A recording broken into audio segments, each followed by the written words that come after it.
welcome back to the Constitutionals Podcast. I'm your host, Chad White. If you didn't know, this is the premier podcast for the website, cpluscomedy.com. Like I just said, it's a website. Go there. Welcome back in, everybody, to a very special episode. It's a regular number, and we're going to get right into it. This is an interview with Jim Tews, the comedian who just put out a new record with Blonde Medicine called Without Pictures. It came out recently. You can listen to it wherever you get your audio comedy things. Jim is a very, very funny guy. This conversation will put that to it. This is his third full-length album. And his first one was called With Pictures. This one is Without Pictures. So it's, with pictures, you watch it without pictures. Anyway, it has pictures and everything. There's an element to it. I'm telling you, just check it out. Jim is a good guy, as I said before. Admittedly, we had this conversation a couple of weeks ago, and quite frankly, I forgot everything. But he's funny, and I enjoyed him. And when he was offered up to me on a pedestal, as all the comedians I talk to are, or entertainers, excuse me, I said yes because I knew who he was, and I wanted to talk to. I like to talk to people I know, and and also his clips are just funny. He's a funny guy. He used to be an animator. He's an artist as well, and he's got a lot of skills in drawing. So you can understand why he, and I believe he also may moonlight in art and everything, not art, animation. Let me triple check that because I don't know if that's exactly true, but I do believe that his IMDb page did have some, or maybe his website. You can see on his website he's got a lot of animation stuff. And you've probably seen him do some animation stuff before, but I've seen him. I know him from comedy. Anyway, this new record is called Without Pictures. You can find it wherever you get your albums, your specials. This Pennsylvania comedian, he's a good guy, very measured. And you've seen him before, probably on Last Comic Standing. If you watched that when it was on, he had something on CISO, R.I.P. to CISO. And he's also, I didn't know this. He's the author of the New York Times bestseller Felines of New York, a humorous photo book parodying humans of New York. Cool. Interesting. Oh, he even created a music video for the band Weezer through animation. Interesting. That's great. That's wonderful. He tours. Go see him. He's a funny guy. I really enjoyed this conversation.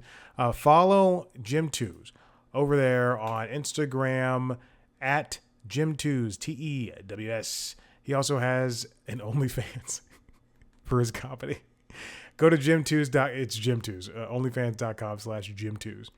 Also go to JimTews.com to check that stuff out. Check out the album. Again, it's called Without Pictures. If you want to see a video version of this conversation, go to youtube.com/C+comedy, where you can see a video version of this episode of the podcast, as well as every other episode of the podcast, as well as every episode of Late Night Lately, the Late Night Show, and LinkedIn Logs, the Jobs podcast. You can find both of those on youtube.com/C+comedy. If you want to see me talk to other famous people, watch the interviews on youtube.com/C+comedy. Subscribe to the podcasts wherever you get your podcasts, whatever app you use.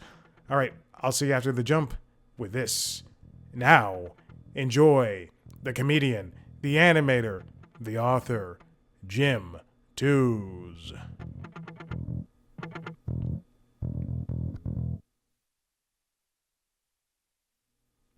And we're back. Okay, hopefully I gave myself enough leeway to do that. I'm missing Wimbledon right now. I want to tell you that. But I have a phone call to talk about my contract. It's probably ending. What's been going on? I took a couple weeks off. I'll tell you this. Several weeks ago, I broke my I'm not kidding. This has happened once a year for the past 3 or so years. I've lost count. I broke my screen, my S23 Ultra. I broke the screen, and if you don't know the Samsung series, up until the S24 series, they have curved screens because it makes them look cool and it differentiates themselves. They've had curved screens for a long time now, a couple of series. Anyway, I've broken the curved screen on every single one that I've had since the S21 Ultra. Now you think, oh, a curved screen, it's going to cost the same to repair. No, it does not. Compared to a flat screen on a phone, it costs more. Last year, or for the past couple of years, again, I've had insurance on my phone. This is the first year I did not, just to save a little bit of money. And people will tell you all the time, oh, phone insurance is a scam. Don't do it. Blah blah blah. Then why do credit cards come with it? Anyway, I cracked the screen. I can't afford to spend $400 to repair it outright.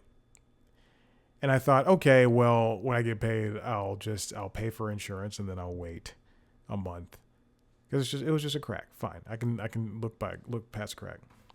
I'm cooking and I have a MagSafe case on my phone, so it's and there's a electricity panel, I guess the whatever the panels things are called, and I in the kitchen, and right under that I have a preparation table. I can't open my fridge all the way, but I bought a preparation table so that I could just chop things and not have to deal with the limited counter space you see behind me if you're watching the video. And for months I've had this table. I've been putting my phone on this metal thing. Blah blah blah. The one time I misgrab the phone, it slides off, bounces off the table, lands flat on the ground. And I go, well, it's already broken. I lift it up, and then at that point there was across the top third of the screen just a line going through the video, and I was like, damn, like the screen's even more broken, but it's still usable. Tuesday, I'm setting up my leg day. I'm at my favorite rack in the gym, and I'm going to do at some point. I'm going to tell you this about me in the gym. I like to prepare. So if I'm going to be in one place, like on leg day, I use the same rack for about an hour and change. I know it sounds stupid, but it's what works for me. So I got everything I wanted over there. I needed a box, so I got a high box, a couple of kettlebells, and some other odds and ends. This has never happened. This has never ever happened. I put the box. There's a pillar on a wall, and the pillar like juts out just a little bit. And then like, so here's the pillar. The microphone's the pillar, and then here's the rack. And it's probably, just like a foot or 2 feet from this pillar. And then here's a mirror, which I never look into because it's gross. Looking at mirrors is stupid. But it helps my form. No, you don't need a mirror. And then for some reason that day I put down my book bag in front of the pillar, and then usually if I get a box, I will put the box against the pillar. And then put everything I need right on top of the box before while I set things up. That day, Tuesday, put the book bag down in front of the pillar, and then I put the box in front of my book bag. I put my phone on top of the box. Again, it's a higher box because I'm going to do some jumping thingy, some step up jump thing, and then I look at this bar and I go, this bar is not. I'm going to do power cleans. This bar is not what I need. I pull the bar off, and I'm trying to wiggle it out, and I feel it through the bar. Don't ask me how. I just feel it through the bar, and I hear it even though I'm listening to music and there's music playing in the speakers. And I go, shit. I put the bar back, and I look at my phone. Not the same crack. It's the other side of the screen was just hit the tip of the bar, other side of the screen, and now the entire screen is dead. And fuck. I do end up changing the barbell, and I look at my phone for what feels like minutes, but I look at my phone for 10 seconds, and I live 5 minutes away, with no traffic because it's 5:00 in the morning. I live 5 minutes away. I can go grab the iPad, because they have the same workout app on there that I use, and it's mixed up over the cloud. And I just didn't know. I forgot what I was doing at that point. Everything just left my head. So I sprint home in the car, run inside, grab the iPad, get back to the gym. By that time, it's like 5:15, 5:20, and I just do my workout with my iPad. The app I use, it's not good. It's not even worth promoting. It's the guy that developed it had just like stopped developing it for a very long time. And then based on the Reddit posts that I have been reading for the past couple of months, because he updated it within the past like month and a half on both Android and iOS. He's like, I've been developing it for years, and I've been doing stuff in beta, and now it's finally time to release everything. And anyway, the Android app runs smoothly to an extent. The iOS app on iPad is horrendous. It takes forever to I had to, and I know because I had to use it for the past 2 days to plan my workouts, because everything's in there, all my exercise room. I just had to plan things, and then to even put in new stuff. Oh my god, it took if I'm on the couch and I have my phone, it'll take me, if I know what I want to do, it'll take me roughly 20 minutes, 30 minutes. I'm watching something to plan, or listening to a podcast to plan the exercises. On the iPad, it would be twice that time. It's just so much work. Anyway, thankfully I had the iPad, and also the iPad has Verizon. The iPad's through Verizon. My phone is through Google Fi. Anyway, I had to. So it cost $400 to repair the screen. I can't afford it. But if I got an S25 Ultra, that'd be a flat screen, because they don't do curved screens anymore, and it basically looks like an iPhone. So I had to get a new phone. It's a brand new phone. They didn't have a white version. I wanted a white version. This is like gray, but on the website on Google Fi, it said it's gray, or black, but it's blue. Anyway, they don't have a 1 terabyte. I wanted 1 terabyte. I got 512 gigabytes. I just sent out the other phone. Hopefully they take off, since the screen is cracked, $125, as they said. But there's a case coming today, and since it's a flat screen, I can get a tempered glass screen protector again, like I have on my iPad Pro. That's great. So everybody who's ever made fun of me because why do you have an iPad? Why does the iPad have cellular? I'm not kidding. It's every single year that happens. And I hope, knock on wood, it doesn't happen next year. It's good to have an iPad. It truly, like this iPad saved me, because especially with cellular. Oh my goodness. Sometimes I price out other iPads, like the new iPad Pro, and again, I want 1 terabyte, and I want it to be cellular. It's $2,000. At that point, buy a MacBook. Anyway, hopefully the new iPad OS makes things a little bit better. What else has been going on? Oh, I saw a couple of movies. Let me pop open the AMC app. I unfortunately have not been going to Landmark Theater because, actually, you know what? Because it was my birthday like 2 weeks ago. But a lot of the reasons why I've been able to go to AMC is because I've had rewards. So the movies have been super cheap, like $2 at points, or they gave me free popcorn and drink, which is great. When's the last time I put out an episode? I saw Leo. I don't know if I talked about that. I saw 28 Years Later. I saw F1 the movie, which I'm not kidding. This is going to sound insane. I biked to F1 the movie. On my watch, I don't know if I am wearing the Garmin. On the Garmin, my heart rate spiked so much, so high. So I noticed. So I went to the Garmin after the movie ended, and I went to the app and I saw my heart rate between in the movie times, and it was higher than what it was at the gym that morning, which is crazy. It was. I worked out for 3.5 hours that morning, and then I biked to see this movie, and I biked back home, and my heart rate was not higher than when I was watching that movie. Insane. I loved it. I loved F1. I want to see it again. Ugh. The entire time I thought Brad Pitt was going to die. I was like, please don't kill this man. That's not a spoiler. Then this week I saw Jurassic World Rebirth. You know what? You know what sucks about seeing a movie during the week? I love it during the week, during the day. So do other people, especially during the summer, which sucks. Sometimes, most of the time, it's just me in there with 2-3 other people. For Jurassic World Rebirth, for F1, for 28 years later, for Elio, because it's the summertime, people are in there talking on their phones, just look. I've said it before, I say it again.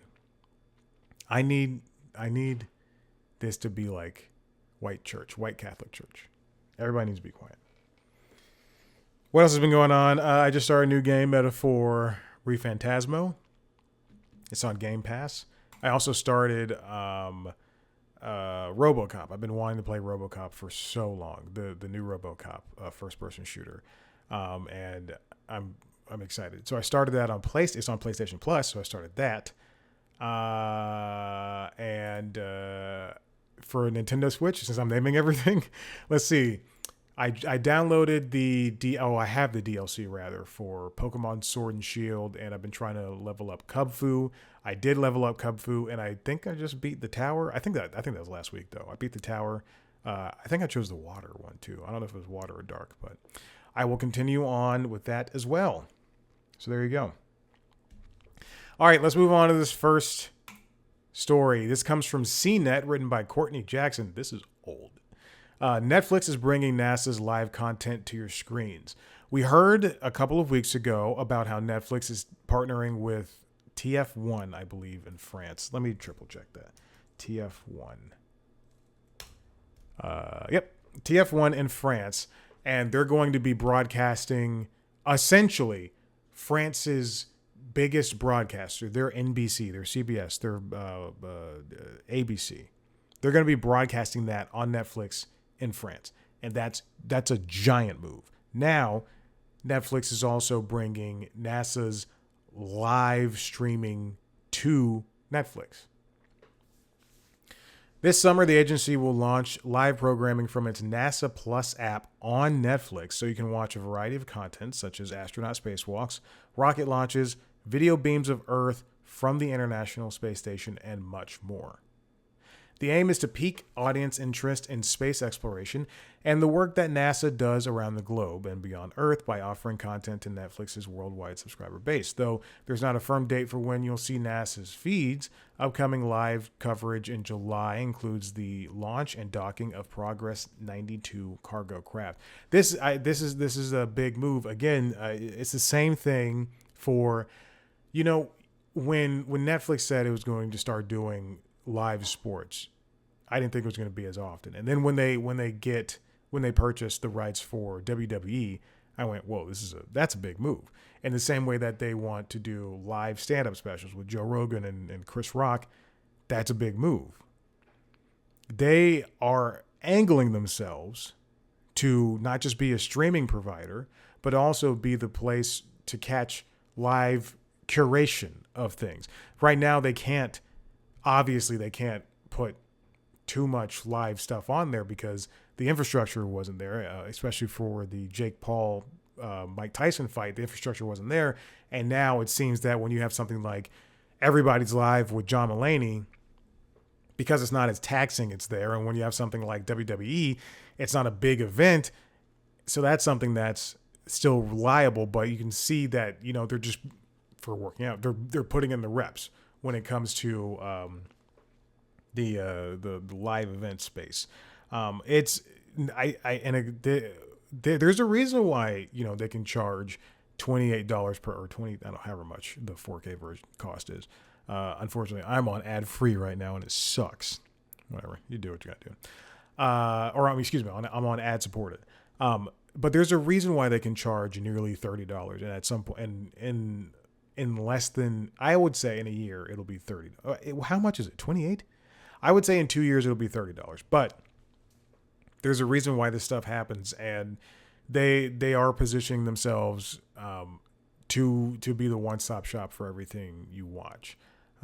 When they have a concert, it'll be fascinating. When they have a live concert, it'll be fascinating, because I do believe Amazon Prime Video does a live concert series at some point later in the year, and I know 2 Chainz and other people have done live concert specials on Prime Video. Hold on, let me triple check, because I'm almost positive it's been like 2 Chainz. Is it 2 Chainz?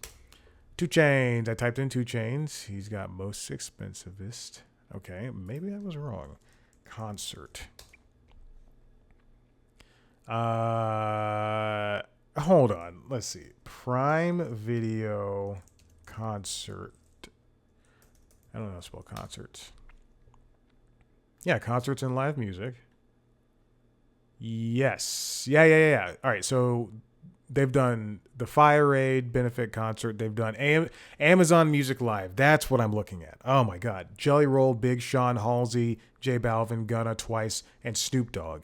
Okay, I said 2 Chainz. It's 2 different things. But they've done live concerts before. And they've city sessions. They've done things, and Casey Musgraves has put her stuff on there. Cool. I love Casey Musgraves. Oh, I'll marry her in a second. She was like, Chad, move to Nashville. I'd be like, yes, Casey. I don't know what I'll do, but I'll move there. Just pack up the dog and the consoles and let's get out of here. NASA Plus, of course, is an ad-free subscription-free streaming app that features live feeds, mission overviews, documentaries, and other programming. They also have a fast channel on Prime Video. Again, Netflix is, it's astounding to me how they are just running away with the leadership in terms of streaming and everything, whether I agree with them or not, whether I think that what they put out is good or not. When anybody thinks this is good or not, it's because they're getting the views and they're comfortably out front, and no one will ever catch them. I've been wrong about a lot of things before, but the company that catch them would be Disney and Warner if they stopped fucking around. But at this point, that's not happening. Speaking of Amazon shutting down Freevee. This comes from CNBC's, written by Annie Palmer. Amazon has shut down Freevee streaming TV service in August. This made no sense. At some point when Prime Video Prime Video also had some free stuff at one point, and then they had Freevee, the app. And then at some point they folded in Freevee into Prime Video so that you could just get, Freevee stuff plus Amazon Prime stuff, plus Prime Video stuff, plus free stuff that they had on Prime Video, plus the stuff that you own. And then I don't know at what juncture this happened, but they just dropped the Freevee name, or else you wouldn't hear it. And now you're just watching free stuff plus Prime Video stuff, and the stuff that you own on Prime Video. It never made sense for when Prime Video offered free movies and shows on top of, even with throwing the Freevee app in there, the Freevee stuff, the content, I guess, inside of the Prime Video app. It never made sense for them to continue to do this, but yes, Amazon sunsetting Freevee. It's going to end. That happened. Yeah. So when they did Prime Video with ads in January 2024, that's when the consolidation of Freevee happened into the Prime Video app. Remember, it started out as IMDb TV, and also they canceled a lot of Freevee show. Well, a lot. They canceled the Freevee shows. What shows were on Freevee? Let me go to Wikipedia. Freevee shows. The original programming, I know there was a Bosch show. There's Bosch Legacy, which lasted for 2 seasons and 20 episodes. And I believe that just moved to Prime Video. And then they also have that sequel, which starring Maggie Q, and then they moved one season over to Prime Video. But there's a sequel with Maggie Q called like Ballard or something. Ballard. Excuse me. I saw that I saw Maggie Q looking so beautiful on the when that show launched a couple of days ago on Prime Video, and I was like, "What is this? I have to watch this show." And then it said from the world of Bosch, and I went, "I don't." My stepdad loves Bosch. I'm sure Bosch is a great show, but I just this will be the second spinoff to the show. It's like me starting Elsbeth when I'm like, I've watched like 7 episodes of The Good Wife. I've never seen The Good Fight. Why would I watch Elsbeth? They also had Alex Rider, which lasted for 3 seasons. Then they also had Leverage Redemption, which I believe was just recently. No, it moved over to Prime Video. And Leverage Redemption is the sequel series to Leverage. Again, another show I've never seen. They also had a High School and then a show called Classified. On top of that, they had Sprung, Jury Duty, which is Sprung is over. And that's from the guy, what's his name? Greg Garcia? Yes, that is the guy who did Raising Hope and My Name is Earl. They also had Jury Duty, which is going to continue. Primo, Dinner with the Parents, and the Pradeeps of Pittsburgh, as well as You're Not a Monster. And wow, they had a lot of original shows. Hey, I'm gonna tell you right now, I am willing to give you guys a show. It never made sense for this to continue, but now Prime Video is its own thing. You can subscribe to it for $9 a month or $11 a month if you don't want ads, and you can also get it with your Prime membership. It's again, Freevee just never should have existed. Oh well, I mean, excuse me, shouldn't have existed past when it was folded into Prime Video. But I guess my only guess for this for the reason why it was still continuing is probably because they thought they could get 2 separate ads, sell more ads on 2 separate services, and it would make them more money. Like, you know, if they had Prime Video with ads and the free stuff with ads, and then also Freevee, they could go to distributors and say, or, you know, advertisers and say, hey, Nike, buy ads on both.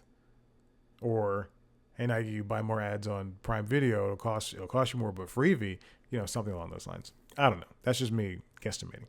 And finally, this comes from Alex Weprin at The Hollywood Reporter. Inside CBS News, staffers voiced disgust, anger, relief, and anxiety over Trump's settlement. If you don't recall, right before we celebrated this great nation, CBS, Paramount, they settled the lawsuit that was brought against them by Donald Trump, $16 million for the 60 Minutes lawsuit, where they said that, Trump's people said that 60 Minutes edited an interview with Kamala Harris and made her seem like she said the right thing or didn't say something else. I don't know. If you check out the video, first of all, if you work in the news, you know you can't edit a conversation to make it sound like somebody said something and not be caught.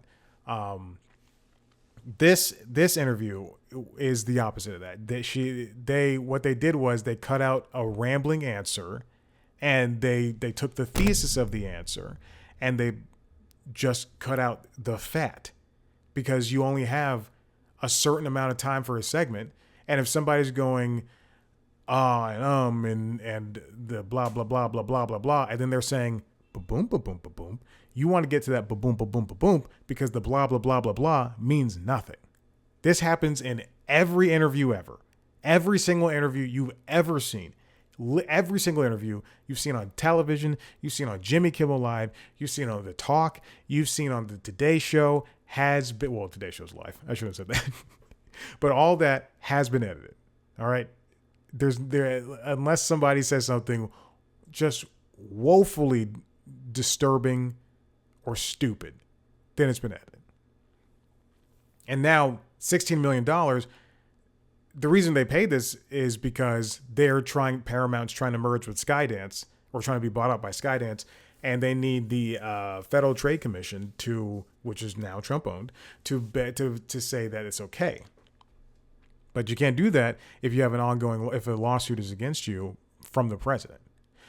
The reason why people are mad, and if you don't see it, then you're stupid. The reason why people are mad is because this is basically giving him an out. They're basically saying, all right, you're right. Here's the money.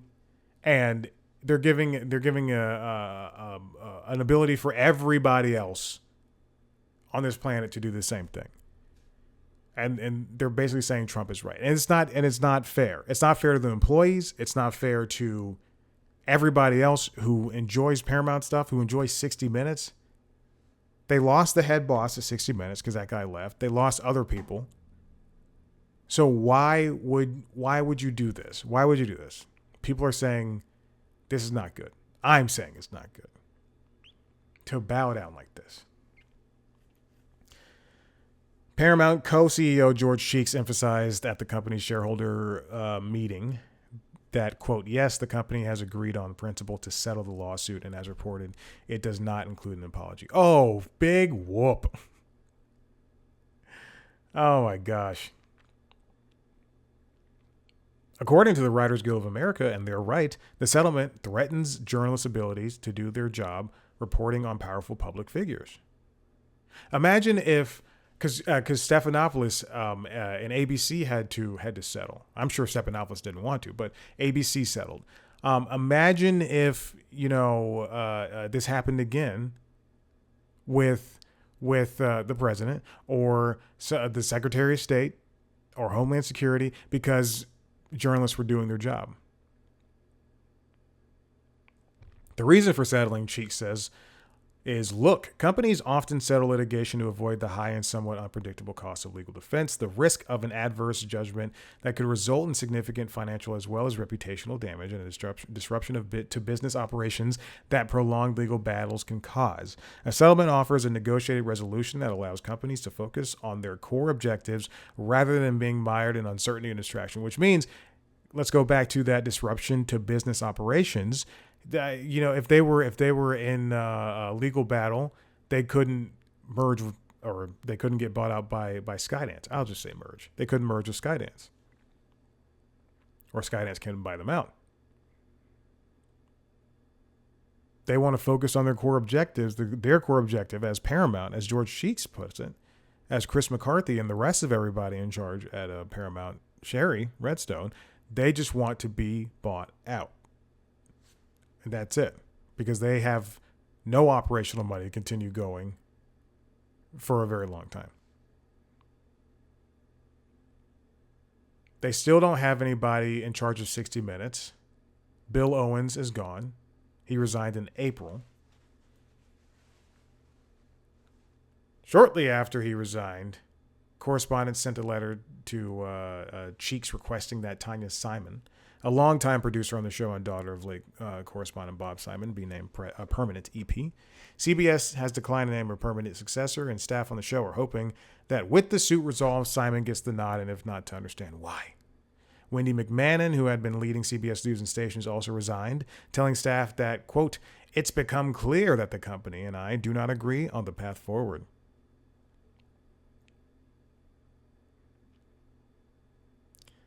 We don't need a settlement. We don't need an apology. They just moved CBS News to an entirely new studio.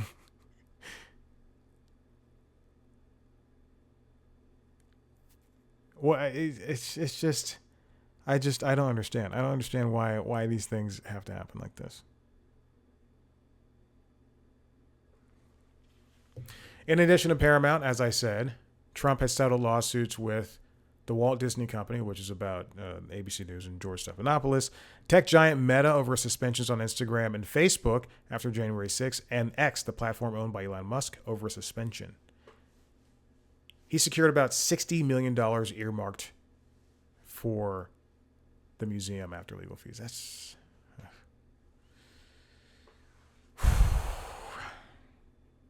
crazy. What are we even doing at this point? All right. Listen. If you like what you heard here, head to the website, cpluscomedy.com, where you can see me talk to famous people. Sometimes you can also watch a video version of this show on youtube.com/cpluscomedy, where you can watch a video version of the other podcasts, Late Night Lately, the Late Night Show, and LinkedIn Logs, the Jobs podcast. You can also watch me talk to famous people under The Interviews. Subscribe to those shows wherever you get your podcasts. Follow us on social media. TikTok, Instagram, Blue Sky at @CPlusComedy, me at Chad Black White. Check out Jim Tews. He's a fun guy. Check out all the other interviews I've done. Thank you so much for listening.